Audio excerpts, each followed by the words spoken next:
Hello, everyone. My name is Bobby Donovan. I was diagnosed with cystic fibrosis at 4 months old, and I had a double lung transplant April 16th, 2014. So next week I celebrate my 1 year.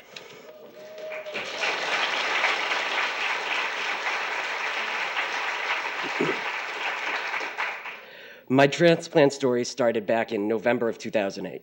I had been relatively healthy as someone with CF can be before that point. It had been 4 years since my last hospitalization, so I was going on a great run. And then November 2008, I got really sick, admitted to the ER here at Children's Hospital, and I ended up staying for about 2 weeks. I figured it was just all going to be a memory at that point. I come in, go for a stay, see you in another 4 years. It turned out that, like clockwork almost, every 3 to 4 months after that, I was getting admitted. Between November of 2008 and my transplant in 2014, I was admitted probably about 20 times, each time between 2 and 4 weeks. I have about 27 PICC line scars on both my arms. It was getting pretty bad. In April 2013, I was put on my first amount of supplemental oxygen after a pretty bad PT session. It was around this time that I started talking about transplant with my doctor and my family. At first, I did not want the transplant. I was dead set against it. I was scared out of my mind. And I wouldn't admit that at the time, obviously, because who would? All my information was coming from 2 a.m. WebMD searches, so of course I wasn't going to find anything I liked. At this point, I'd like to give a special thanks to my doctor, Dr. Thomas Martin, my pulmonologist at the time, because he knew I was operating off of flawed information. Dr. Martin called my father, and he asked my father, he said, can you talk to Bobby? And I don't want you to change his mind. I want you to get him to come in and speak with one of the transplant doctors, because I feel like he's not working with the right information. And my dad talked to me. I agreed. And I met with Dr. Visner, and very knowledgeable guy, very good doctor. And after one meeting, it was it. I was gonna do the transplant. After that, my transplant coordinator, Don Freiberger, got involved. Dr. Boyer and all of them put together a plan to keep me well enough up until the call came. In August of 2013, I was listed. And after that, it was just sort of a wait and see sort of thing.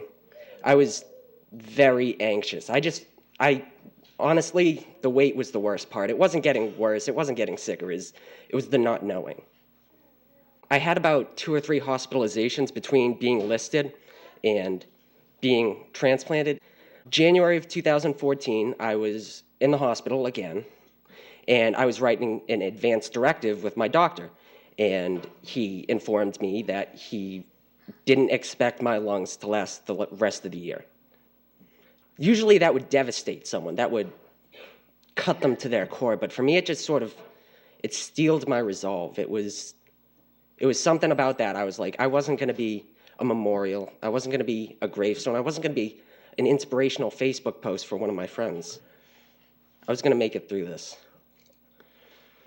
April 15th, 6:27 p.m., I get a call from Dawn. She's at the supermarket, and she says, Bobby, we have lungs.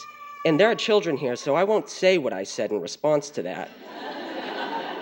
I quickly walked into the other room, gave the phone to my dad, and I started packing a bag. My dad came in a few minutes later. He said, gave me a quick hug, and he said, Bobby, this is your day. And I already knew. We rush in, a battery of pre-transplant screenings, and then at 9 o'clock, I'm in a room, and they say, go to bed. Surgery's at 5 tomorrow. Have a good night's sleep.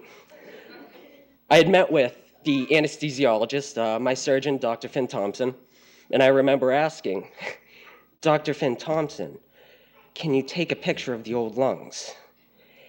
And he didn't, but he had the best excuse. I seen him in the ICU 2 days later, and he said, I'm sorry, I forgot, I was a little busy at the time.